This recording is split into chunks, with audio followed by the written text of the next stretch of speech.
This is Ken Roberts inviting you to listen to another adventure of Casey, crime photographer. Ace cameraman who covers the crime news of a great city. Our adventure for tonight, The Fire.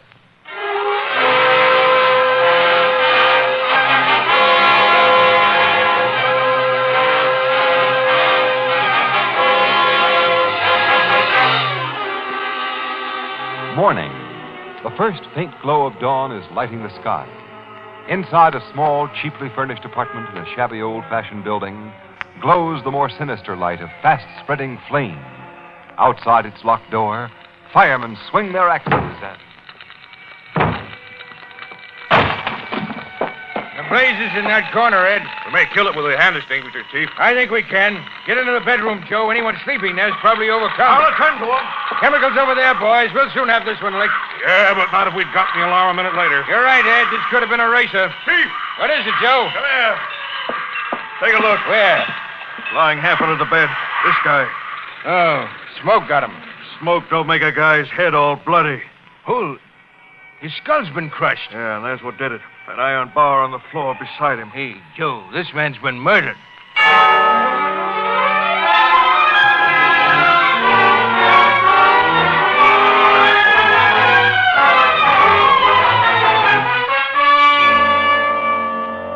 According to the medical examiner, Miss Williams, this guy was bumped off about 11 o'clock last night. Well, then he'd been dead around 7 hours when the firemen found him, Captain Logan. Yeah, that's right. After the killer socked him with that hunk of iron, he proceeded to give this two-room kitchenette and bath a real going over. Yeah. Then he found what he'd been looking for and started the fire and beat it. That's the way it sizes up, Casey. He started the fire, of course, hoping to cover up his murder in search of the place. Sure. He started the fire in a pile of photographic film, Casey. You know how that stuff will spread ablaze. Yeah, and how? I was looking at the few bits of film that weren't burned, old negatives, apparently. That guy seems to have gone in for photography in a big way. A lot of equipment in his kitchenette, enlargers, tanks, good stuff. So my tech man tell me. Have you found any lead to the killer, Captain Logan? None so far, Miss Williams. What could the killer have been searching for? That's a payoff question. What have you found out about the dead guy, pal? Not much. All I could learn here was his name was Henry Milton, a quiet guy who kept to himself and held some kind of office job with the C.J. Winber Company. I'm going to the Winber factory as soon as its offices open at 9 o'clock and try to get a real lowdown on the guy. Good. Eddie and I'll go with you. Yes, we'd like to know more about Mr. Henry Milton.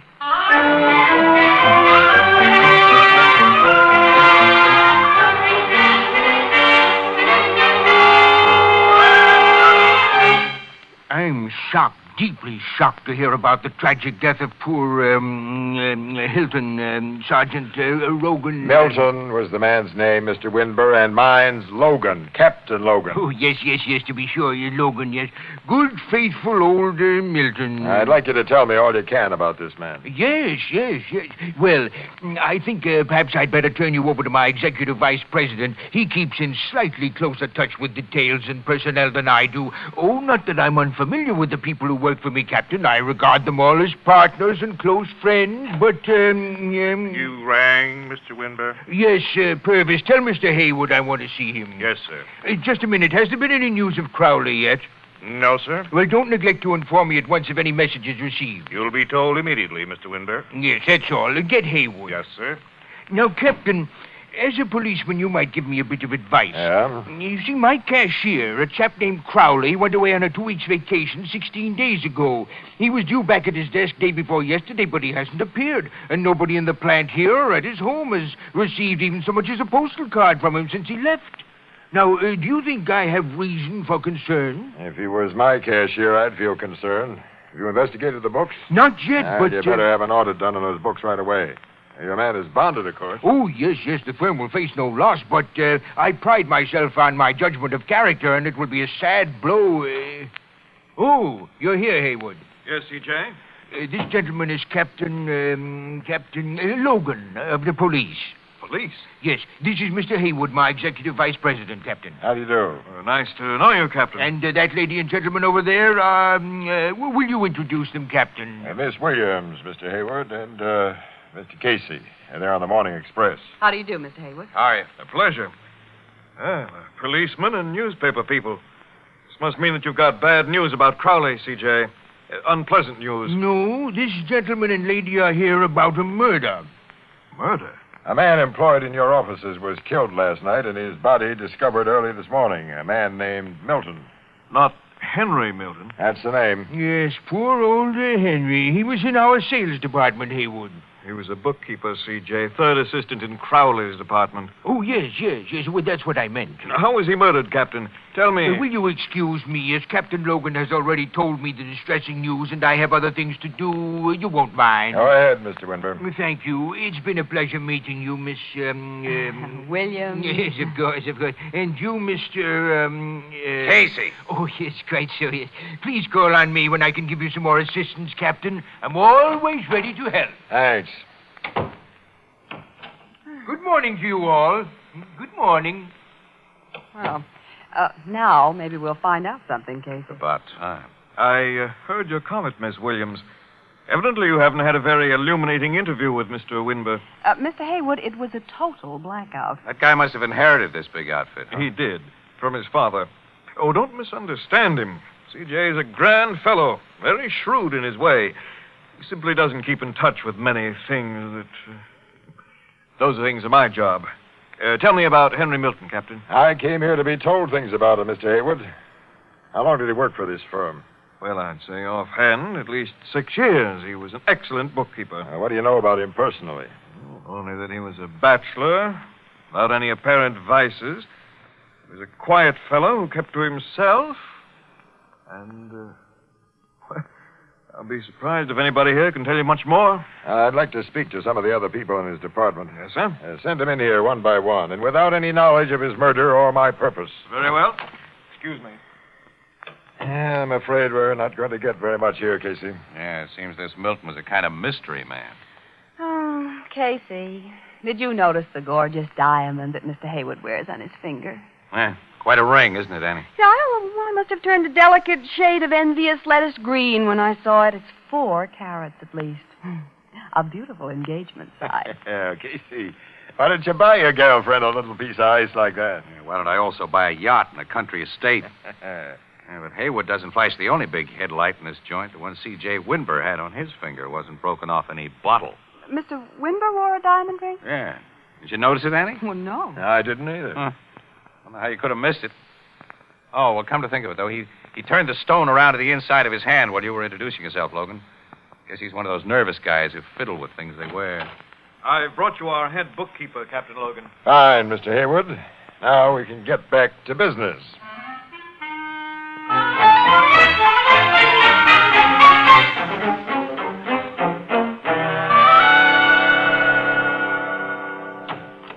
Hop in the car, Annie. Mm-hmm, with pleasure. Well, time we've spent in the Winber plant's been a dead loss, Casey. Yeah, nobody knows anything about that guy Milton at all, except that nobody liked him. Which doesn't give Captain Logan much to work on. Well, we might as well enjoy the scenery, eh? What scenery? The factories on that side or the billboards on this side? This becomes a nice old country road after we round the curve just ahead, kid. Yep, we'll see spring busting out all over. Oh, I'm too tired to look at it. You know, someday I'm going to quit this newspaper racket and get married and live like a human being. Yeah? Yeah. Pick the guy? I'll take the first one who slips a diamond on my finger. And it doesn't have to be the size of Mr. Haywood. Anything that shines just a little bit will do. Oh. So whoever gives it to me won't have to be in the country estate class. You mean, that leaves the field wide open, huh? Yeah. Well, personally, I got no use for diamonds. You wouldn't. You take my advice, kid, and hold out for a country estate. There, now you can look at some real scenery, Annie. Look down there on that valley below us, huh? So what? So it's nature in her fairest aspect. Budding trees, new grass, birds. And bees. Hey, nature pulled a sneak play there. Look at that. There's been a landslide. Part of the hill took a trip down to the valley. Must have happened very recently. I was along this road only a month or so ago. I ought to stop and ask that old guy sitting on the fence. I want to get back to the office, Casey, and then home. What do we care about an old... The slides messed up a view I've often enjoyed, Annie. Hey, Pop. Speaking to me, young feller? Yeah. When did this landslide happen? just a little over 2 weeks ago, during that raining spell we had. Rain did it, huh? Yeah, I imagine so. It happened during the night, so nobody knows. How far did it slide? Quite a spell. As far as that, huh? Yeah, maybe a little further. I figure rain loosened the ground under a big rock it was here. And when the rock started to roll, it carried part of the hill along. You mean the big white rock that looked like a warty cucumber? That's the one. Yeah, it's a wonder that old cucumber rock didn't do a Brody long time ago, Annie. It was only sort of balanced there. Oh, isn't that interesting?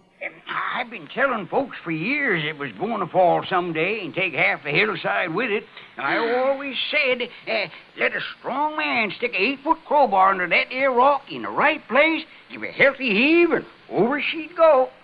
No man ever tried it, but the rain proved my point. Sure did, Pop. Well, let's get along, Casey.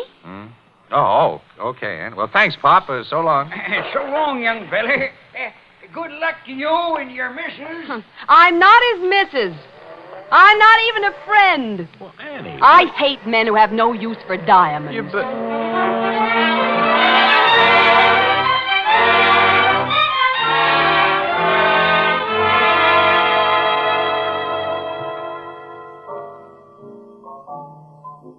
Now, as you was saying, Casey, before I had to wait on that customer. Wasn't saying anything, Ethelbert. Well, you was gonna say something, wasn't you? You ain't gonna just hang over this bar and not talk. Got nothing to talk about. How about the Milton murder? Have the cops learned anything new since yesterday morning that... No. Where's Miss Williams? No. Well, the office, I guess. She, sore at you? Well, if you must know, yes. What was she sore about? I don't. Oh, women. Women. You never let a guy understand them, Ethelbert. You think they're kidding about something. Like something like diamond rings, for instance. And then you kid back. Find yourself in the soup. I don't pretend to know much about women, Casey, but, if perchance it was diamond engagement rings you tried to kid about, I have learned that ain't a safe subject with the unfair sex. Us bachelors are natural prey for the female of the species, and all women are wolves. Is that so? Ann. Huh? Oh, Miss Williams, I didn't see you come in. Oh, that was evident. And how are you, Casey? Why, I haven't seen much of you since yesterday. Well, I've been around. Oh, have you? Guess I didn't notice. Ann, about yesterday. Oh, yeah, the Milton murder. I suppose you've talked to Captain Logan today. Is there anything new? No, look, kid, what I started to say is... I just got some news from the city desk. It has no real bearing on the Milton case, but... I don't care anything about the Milton case. I'm trying to tell you I'm sure you'd like to hear this. Well, I don't want to... That missing cashier at the Winber plant. They just found out that he embezzled at least $100,000 from the firm before he left. Well, so what... He did? Uh-huh. And C.J. Winber and his bonding company have just called the cops to start a search for him. Hey, the guy's got over 2 weeks' start. Now, what was the matter that you wanted to talk about? 2 crimes connected with the Winber outfit. I asked you Embezzlement and murder. Starting at the same point and becoming evident at almost the same time. Casey, you started. Ann, I got a hunch. Oh, no. Not one of those things. Yeah. Don't keep us in suspense, Look, Casey. we figured that Milton's killer found what he was after in that apartment. Well, maybe we figured wrong. Continue, Superman. Oh, come on. Cut the rough stuff, will you, Annie? Why, what do you mean? Tell me your idea, Casey. I'm interested. You okay, pal, I'll tell you. It looks to me now as though the killer started that fire because he'd searched all night without finding what he was after. He started the fire not to cover his traces, but to destroy the thing he couldn't find. Hey, you may be right. Yeah, well, I'll try to prove I'm right now, tonight. So long, Ann. I'm going to Milton's burned out... Hey, wait a minute, Casey. Casey, wait for me.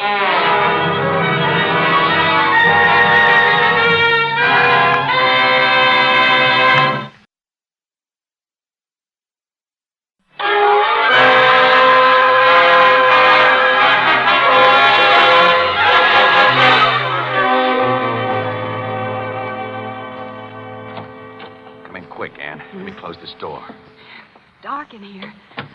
Someday you're going to get into trouble for opening doors that you have no right to open. The cops expected to keep people out of Milton's apartment. They should have done a better patch-up job on the door the fireman busted down.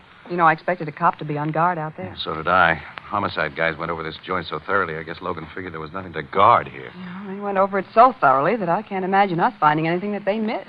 They didn't know what they were looking for. Do you? Not exactly. Now, never mind. Don't waste time talking. Now, let's see. Cops and the killer didn't search where? How about the plumbing? Hiding stuff in pipes and sink traps. An old gag. You can bet Logan's guys used their wrenches here. Seems to me they and the killer didn't overlook any possible hiding place. I think they did, Annie. Annie, look, the fire didn't reach this bedroom. And the curtain on this window's still in place. Well, nothing could be hidden in that curtain. It's net. We can see right through it. Yeah, sure, but the metal rod it hangs on is hollow. Hey, that's so. Well, let's see, anyway. Tubing isn't even fully closed in the back. It's an extension rod, see? And I pull it apart. Annie! Huh? You found something? Look. What is it? It's film. Rolled up film. The roll's no bigger than a cigarette. Stuck in the end of the inside rod. Where do I unroll it? It's negatives.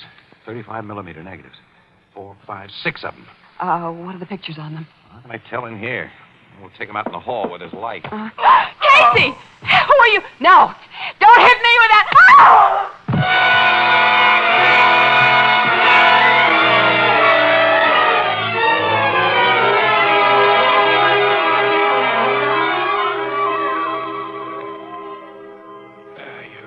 You're all right, Annie? Are you really okay? Huh? Yeah, Casey. How about you? Yeah, I'm all right, I guess. Who's the man who hit us? The guy who killed Milton. He came back here to go on with his search. When he saw us find what he was after, he went into action. And good. Did he get the films, Casey? Yeah. Oh, but when I came to, I found this little torn piece of negative in my hand, Annie. Guess I had a death grip on that one, huh? Is there anything on that fragment let me see. might... Yeah, there's something on it. Yeah. A big black shape, and isn't that a hand showing there? Closed fist. What good will that do us? Yeah. Well, Casey, you can enlarge it. Wait a minute. What? This big shape in back of the fist. I've seen that before, that shape. Oh, what is it? I can't place it. It's just something familiar. Wait a minute. I got it now. That's the warty cucumber. Warty cucumber? The rock, the big balanced rock that caused the landslide. Come on, kid. We're going back to the office where I can blow this thing up and be sure.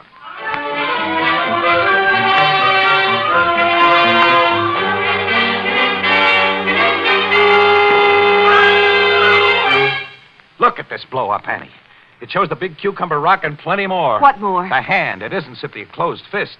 It's wrapped around a crowbar. Crowbar? Well, Casey, I Well, don't know you'll what... get it all in a minute. Look, what do you see on the hand in this picture? A ring. Set with a big stone that may be a diamond. Yes. And we've met two guys who wear big rings like that. Haywood and C.J. Winber. Either Haywood or Winber murdered Milton. And another guy.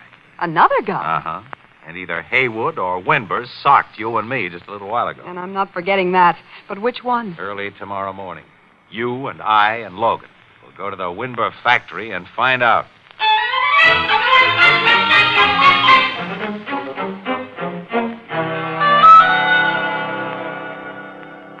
I suppose, Captain, that you've come to see us about the distressing disappearance of Mr. Crowley, my former cashier. I don't handle embezzlement cases, Mr. Winburn. I'm strictly a homicide cop. Well, then you're continuing your inquiry about the murder of poor Milton? About the murder of Milton and your cashier, Crowley. What? Well, Crowley hasn't been murdered that anyone knows of. One person knows of it. The guy who did the killing. I say, what? That's a nice diamond ring you wear, Mr. Winburn. Did I... Captain, how can you turn the subject to rings immediately after you mention murder? Murder to Logan, Mr. Winber, is simply a matter of business. Your ring interests him because he didn't notice it when we were here before. You had the diamond turned inwards. Yeah, for some reason you got it out of sight when I introduced myself as a cop. I'm afraid I don't understand. But for no reason, maybe, you haven't bothered to hide it today. Now, will you gentlemen please tell me what you're driving at? You sent for me, C.J.? Oh, Sit down, Mr. Haywood, and join our party. thanks. I didn't expect to find you here, Captain. It's a pleasant surprise. Good morning, Miss Williams. Casey? Good morning. Have a good night's sleep, Haywood? Why, yes. Fine, thank you. I didn't. Neither did Miss Williams. We had headaches. I'm sorry. How did you sleep, Mr. Winber? I always sleep well. And now I'd like to know why you're... I'm going to tell you with Logan's permission. Shoot, pal. Well, some time ago, one of the big shots in this company started to steal money from it. And he covered his thefts by doctoring the books. That sort of thing was bound to be discovered, of course, eventually. And Mr. Big Shot planned to cover himself by shifting the blame to an honest cashier. Mr. Casey. Your cashier was going away on a vacation, Mr. Winber. And on the night before he was to leave, Mr. Big Executive, on some phony pretext, got him to the top of a hill not far from here and pushed him over the steep edge. You mean Crowley? Yes, Mr. Haywood. Then this Mr. Big Shot, who had a crowbar handy, pried several tons of balanced rock off its perch, causing a landslide that buried Crowley very, very deep. And how do you bring Milton into this, Mr. Casey? Milton was a bookkeeper, Mr. Winber. He'd gotten wise to both the embezzlement and the embezzler, and he decided to cash in on what he knew.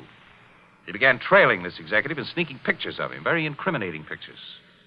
One of them actually caught the guy tipping over the balanced rock.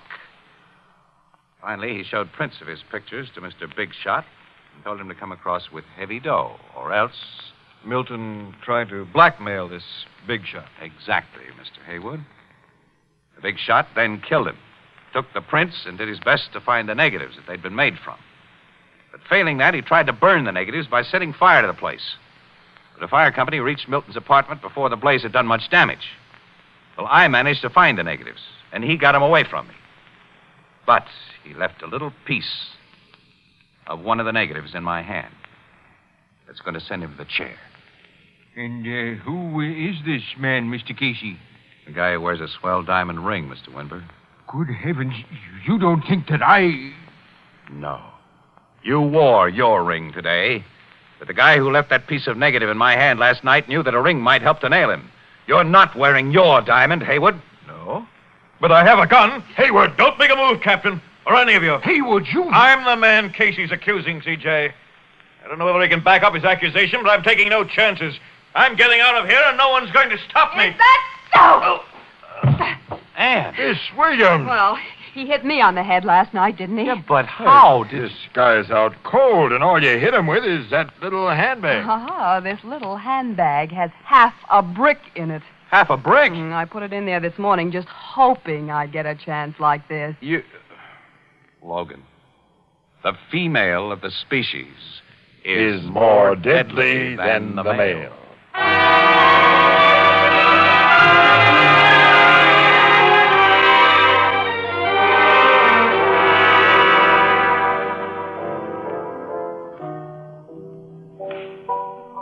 So now you're a KO artist, huh, Miss Williams? Haywood didn't come to till he reached the old jail. Well, I only gave him half of what's coming to him. Has he owned up that he killed that cashier and Milton? Mm-hmm.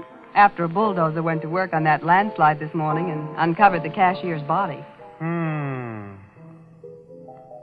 Miss Williams, that's a swell ring on your finger. Where did Ask Casey. Well, you see, it was C.J. Winber's ring. He wanted me to have it as a reward for trapping Haywood, but, of course, I got no use for diamonds, so... So, Mr. Winber gave it to me. It kind of looks like a engagement ring. Well, it isn't. Annie, I priced a beautiful little house today, way out in the country. A house. Oh, way out in the country. Well? I couldn't afford it. I'm going home. Good night. Whoa, wait a minute, Annie. Annie, wait for me. I don't blame her. Who'd want to live way out in the country?